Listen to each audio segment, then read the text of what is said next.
કોઈનો માનતો હોવ તો આપણા સ્ટેજ સંચાલક ભાઈ શ્રી મનોજભાઈનો જોરદાર તાળીઓથી વધારો.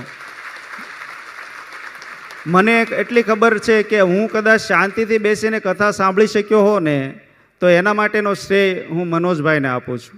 કારણ કે અન્ય કોઈ સંચાલક હોત ને તો મારે કેટલી એને હેલ્પ કરવી પડે, ચીંધવું પડે, બોલવું પડે, આમ કર કે આમ કર, આ તે. મારે ખાલી એમને ઈશારો જ કરવો પડતો હતો. એટલે મને ખરેખર કથા સંભળાવવાવાળા મનોજભાઈ છે, એટલે એમને આપણે જોરદાર તાળીઓથી વધાવીએ. આટલું મોટું આયોજન કર્યું હોય, સ્વાભાવિક છે કે બધાની સેવા ન સચવાણી, બધાને મોઢે ન પણ રહ્યા હોઈએ.